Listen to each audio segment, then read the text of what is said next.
நீங்கள் யாராவது ஒரு இடத்துல போய்க்கிறீங்க, யாராவது பில்டிங் கொலாப்ஸ் ஆகி ஏதாவது ஒரு குழந்தையோ அல்லது ஒரு பெரிய பிள்ளை யாராவது உள்ள பில்டிங்கில் மாட்டிக்கலாம். அப்படிங்கும்போது அவங்கள நம்ம எப்படி ரெஸ்க்யூ பண்ணி பண்ணுறது, அவங்களை எப்படி ஆம்புலன்ஸ் பண்ணுறது, தீயணைப்புத்துறை நம்ம ஸ்பாட்டுக்கு வந்தாலுமே நம்ம நீங்கள் செய்யக்கூடிய உதவிகளை என்ன எங்களுக்கு ஒரு பெரிய உந்துதல் அமையும். மட்டும் சொல்லணும். இது நான் சொல்லக்கூடிய அந்த மீட்பு அழைப்பு எல்லாமே நம்ம இந்த விஷயத்தில் நம்ம முன்னோர்கள் எந்த வழிமுறையை பின்பற்றினாலும் அந்த மீட்பு முறையை தான் நாங்கள் இப்போ சொல்ல போகிறோம். உங்களுக்கு பார்க்கறதுக்கு புதுசாக இருக்கும். ஆனால் இந்த முறைகளை நம்ம முன்னோர்கள் விளையாட்டுக்கள் பயன்படுத்திருக்காங்க. என்ன கண்டிப்பாக ஒரு நாள் நிற்கிறாங்க அப்படியே தூக்குறது என்ன இதுக்கு பேர் பிக்கே பேக் என்ன சும்மா அப்படியே எவ்வளோ தூரம் தூக்கி போகலாம். கூப்பிடுறது என்ன இந்த மாதிரி கும்பகத்தோடு இப்போ நம்ம சொல்லக்கூடிய விஷயங்களை பிக்கே பேக் ரெண்டாவது மெத்தட் என்ன கும்பகத்தை தூக்கி சொல்லுவாங்க. அந்த காலத்து விற்க நம்ம விளையாட்டு நல்லா விளையாட்டு பேசணும் அப்படி இல்லை பின்னாடி பின்னாடி தூக்குறது இதான் பேக்கே பேக் என்ன இந்த மெத்தடில் நம்ம அவங்க தூக்கலாம். இப்போ யாருக்கா கால் ஃப்ராக்சர் ஆகி போச்சு, அந்த கால் ஃப்ராக்சர் ஆன காலம் நம்ம ஆம்புலன்ஸ் வர வரையும் ஒரு சிங்கிள் மெத்தட். இதுவே 2 பேர் சேர்ந்து தூக்கி போகலாம். என்ன அந்த எலும்பு மேலே அந்த ஃபோர்ஸ் அட்டாக் பண்ணாமல் நம்ம எலும்பு கூட எந்த இடத்துல அவங்க எப்படி ஃப்ராக்சர் ஆச்சோ அதே நிலைமையில் இருக்கும். அதை விட்டு நம்ம பாட்டி நம்ம மறுபடியும் திருப்பி காலை சொல்லும்போது என்னன்னா எலும்பு பெண்ட் ஆகி நம்மளுடைய தோலை பிடிச்சி வெளியே வந்து சாதாரண வரக்கூடிய ஒரு ஃப்ராக்சர் நம்மளுக்கு பெரிய ஃப்ராக்சரை மாறி போயிடும். இந்த ஃபயர்மேன் லிஃப்ட் பண்ணுறதுக்கு என்ன ஃபயர்மேன்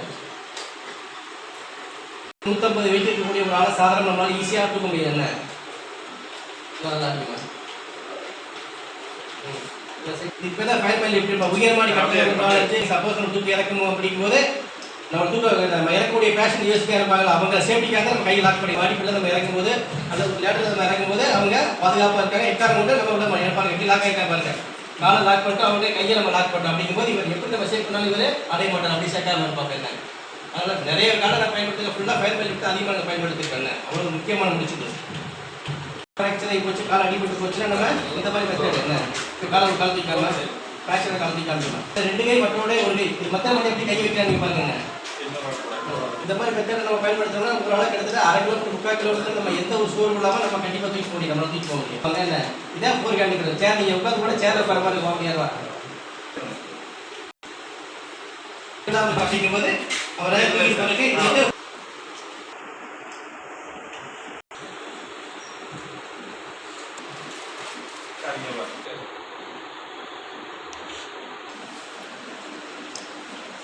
ஒவ்வொரு நேரமும் நம்ம செய்யக்கூடிய உதவிகள் நம்ம ஒருத்தர் உயிரை காப்பாற்றுறதுக்கு வசதியாக இருக்கும்.